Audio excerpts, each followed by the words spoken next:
आपल्या शंकरपाळ्या पहा, अगदी बिस्किटांसारख्या खुसखुशीत आणि मस्त झाल्या आहेत। हातामध्ये घेतात त्या इझिली असा त्यांचा चुरा होतो। नमस्कार, मी अपेक्षा आणि तुमचे आर्वीज किचनमध्ये खूप खूप स्वागत। आज मी तुम्हाला मैद्याच्या पिठापासून बिस्किटांसारखी खुसखुशीत शंकरपाळी आणि जास्त लेयर्स सुटलेली शंकरपाळी कशी बनवायची याची रेसिपी करून दाखवणार आहे। चला तर मग आपण रेसिपी पाहूया।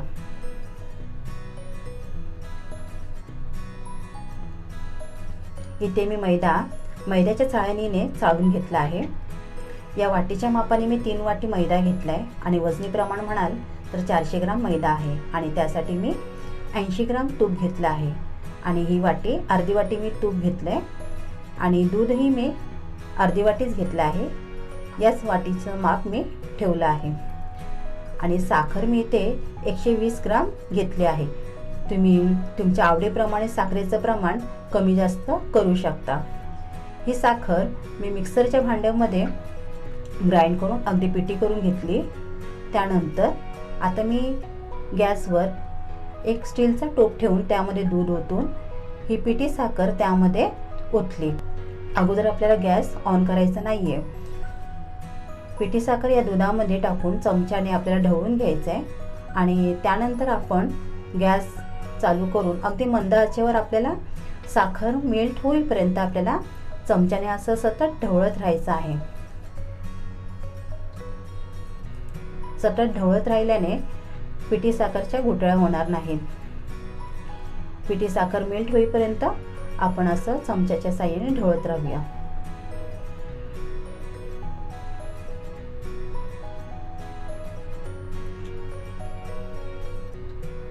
पिठी साखर व्यवस्थित मेल्ट झाली की नंतर आपल्याला गॅस बंद करायचा आहे। आता मी दुसऱ्या टोपामध्ये इथे तूप गरम करून घेणार आहे। गॅसची फ्लेम मी मध्यम ठेवली आहे। मध्यम आचेवर आपल्याला तूप कडकडीत गरम करून घ्यायचे।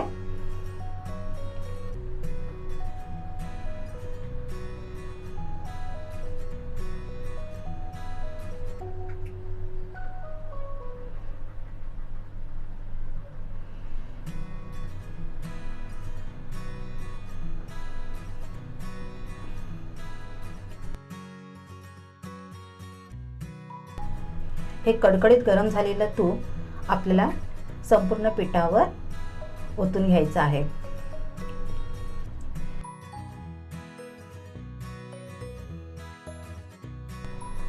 सुरुवातीला आपण चमच्याच्या साहाय्याने या तुपामध्ये हे पीठ मिक्स करून घेणार आहोत। नंतर थोड्या वेळानंतर आपल्या हाताला सोसेल एवढं टेम्परेचर झालं की नंतर आपण हाताच्या साहाय्याने हे पीठ या तुपामध्ये व्यवस्थित अशा प्रकारे मिक्स करून घेऊया।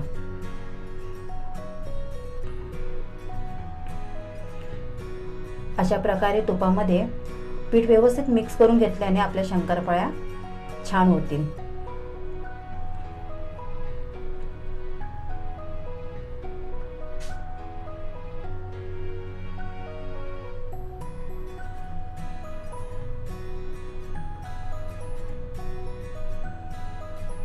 जोपर्यंत या पिठाची अशी मूठ तयार होत नाही तोपर्यंत आपल्याला हे पीठ व्यवस्थित मिक्स करून घ्यायचे आणि मूठ तयार झाली की नंतर मग आपलं पीठ हे तयार झालंय असं समजावे।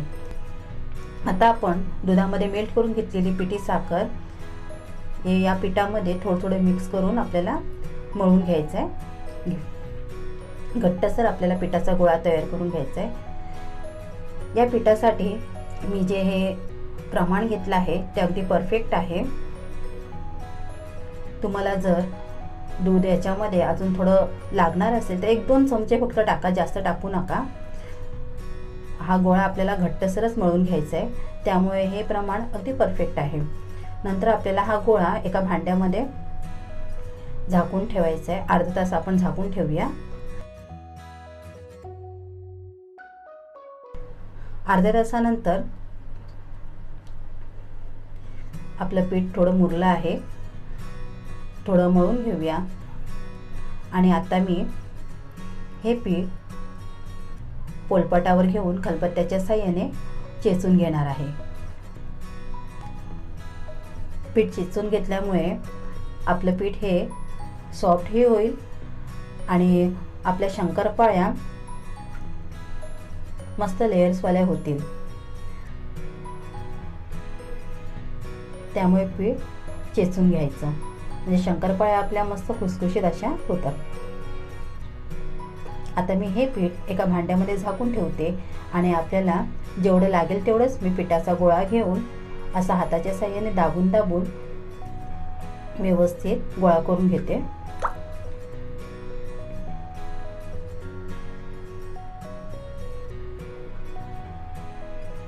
आता आपल्याला जाडसर अशी लाटी तयार करून घ्यायची आहे। लाटीला अशा भेगा पडतात, त्यामुळे आपण बोटांच्या साहाय्याने ते पीठ दाबून व्यवस्थित सेट करून घ्यायचं आणि पुन्हा लाटायचं।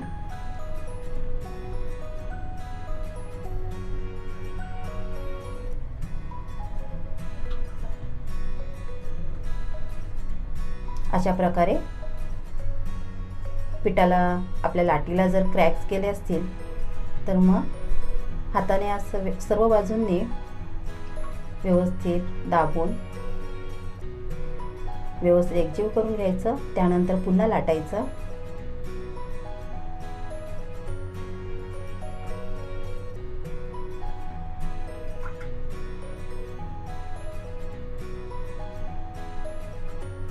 अशा प्रकारे आपल्याला एवढ्या जाडीची लाटी लाटून घ्यायची आहे।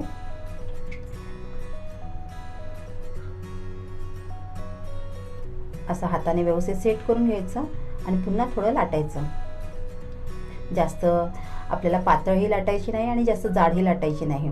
पातळ लाटल्या तर मग शंकरपाळ्या जास्त फुगत नाहीत आणि जाड लाटल्या तर व्यवस्थित त्या शेकल्या जात नाहीत। नंतर सुरीच्या साहाय्याने आपल्याला ज्या क्रॅक्स गेलेले आहेत ते पीठ आपल्याला कापून काढायचं आहे, म्हणजे आपल्या सर्व शंकरपाळ्या व्यवस्थित शेपमध्ये येतील। आणि क्रॅक केलेल्या आहेत त्या आपण तेलामध्ये सोडायच्या नाहीत, नाहीतर मग त्यांचा चुरा होईल।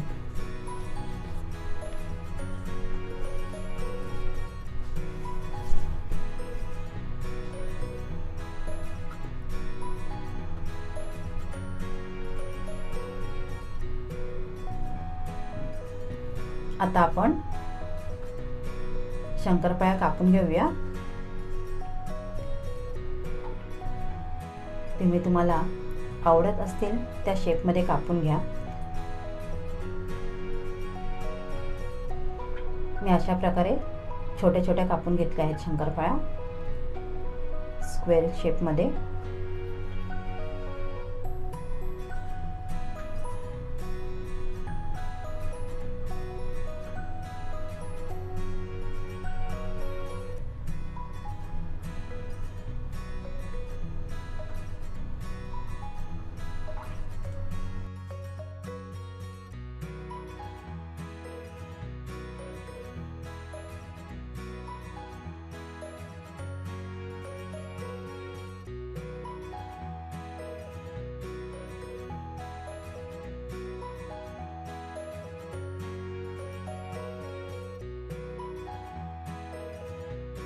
अशा प्रकारे मी अजून एक शंकरपाळीसाठी लाटी लाटून दाखवते।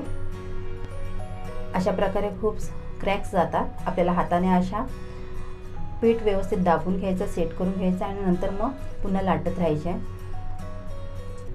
असे तडे गेले तरच आपली शंकरपाळी छान अशा लेयर्सवाल्या बनवून तयार होतात।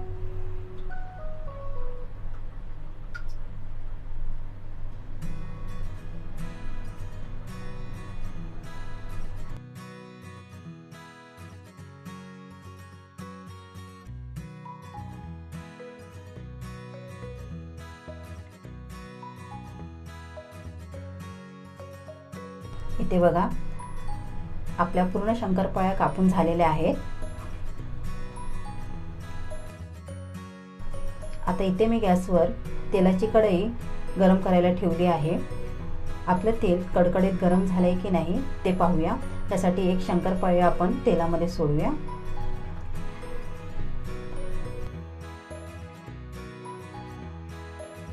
आपली शंकरपाळे व्यवस्थित शेकली आहे, म्हणजे तेल आपलं व्यवस्थित गरम झालं आहे। आता आपण गॅसची फ्लेम मध्यम आचेवर ठेवून थोड्या शंकरपाळ्या आपण तेलामध्ये झाराच्या साहाय्याने सोडणार आहोत। आणि आपल्याला आता झारा लगेच तेलामध्ये घालायचा नाही आहे।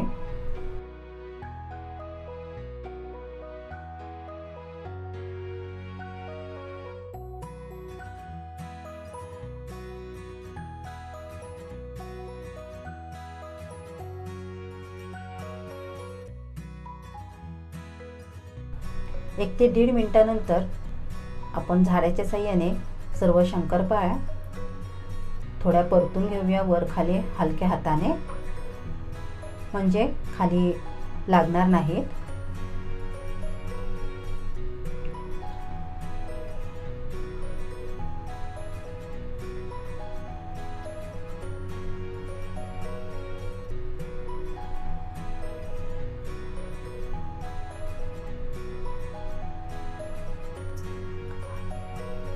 तेलामध्ये शंकरपाळ्या सोडल्या की लगेच झारा घालू नये, नाहीतर मग सर्व शंकरपाळ्या तेलामध्ये विरघळतील।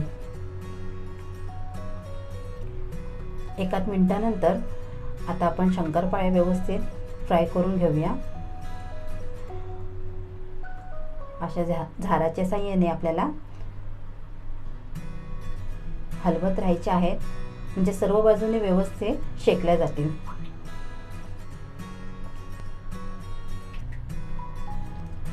मंद आचेवर शंकरपाळ्या तळल्या की तेल शंकरपाळ्या शोषून घेतात, आणि फास्ट गॅसवर जर तुम्ही शंकरपाळ्या तळल्या तर बाहेरून फ्राय होतात पण आतमध्ये कच्च्या राहतील। त्यामुळे मध्यम आचेवरच आपल्याला पूर्ण शंकरपाळ्या तळून घ्यायचे। शंकरपाळ्या आपल्याला सोनेरी रंगावर शेकून घ्यायचे आहेत, जास्तही डार्क कलर करायचा नाही। अशा प्रकारे आपण शंकरपाळ्या तळून घेऊया।